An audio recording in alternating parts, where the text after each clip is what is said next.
Hi friends, আশা করি আপনারা ভালো আছেন।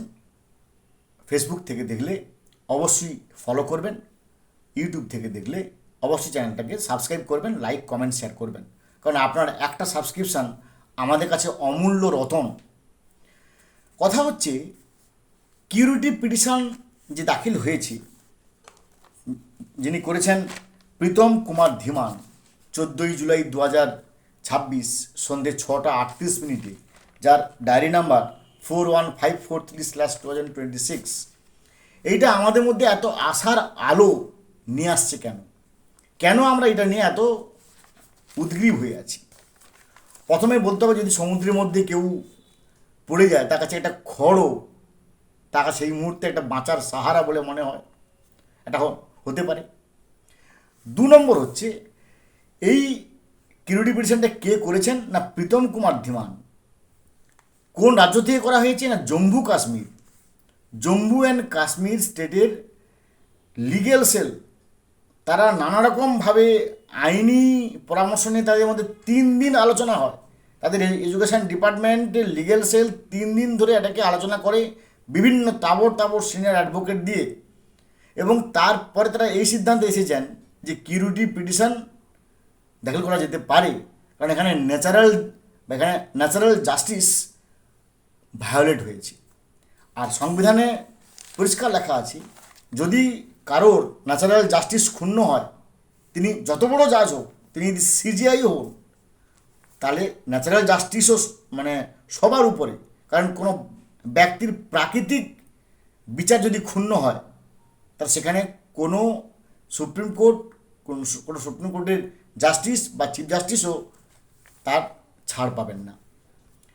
কেন না, এই কিউরিটি পিটিশনে 3টে প্যারামিটারের মধ্যে প্রথম প্যারামিটারের নাম হচ্ছে এক্সজস্টেড রেমিডিজ, অর্থাৎ যখন রিভিউ পিটিশন খারিজ হয়ে যাবে তারপরে এটা করা যাবে। এটাকে সংবিধানে ভাষায় দেওয়া আছে এক্সজস্টেড রেমিডিজ। 2 নম্বর প্যারামিটার হচ্ছে স্পেসিফিক গ্রাউন্ডস, যে petitioner must establish a genuine violation of the principles of natural justice, they were not heard or demonstrate a fear of judicial bias.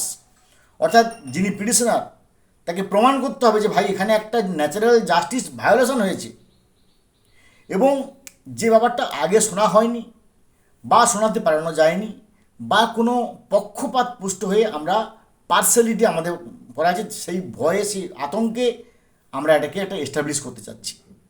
অবশ্যই এই কিউরিটি পিটিশনে অবশ্যই একটা ন্যাচারাল জাস্টিস ক্ষুণ্ণ হয়েছে। কেন ক্ষুণ্ণ হয়েছে? না যখনই কোনো আইন তৈরি হয়, সেটা সর্বদা প্রসপেক্টিভ ওয়েতে হয়। আজকে আমি ধরে নিচ্ছি আজকে 1 আগস্ট 2026, ধরে নিচ্ছি হাইপোথেটিক্যালি। তা যদি আজকে কোনো আইন পাস হয় রাষ্ট্রপতির দ্বারা, তাহলে আজকে যে সময়ে এটা এক্সিকিউট হলো, সেই সময় থেকে একটা প্রসপেক্টিভ ওয়েতে আইন লাগু হবে। কখনো এমন আইনে লেখা নেই যে রেট্রোস্পেক্টিভ ওয়েতে আবার হবে। ভাই, স্বাধীনতার পর থেকে যারা সবার উপর সেই আইন লাগু হবে, এটা কখনো হতে পারে না। এতে ন্যাচারাল জাস্টিস ক্ষুণ্ণ হচ্ছে।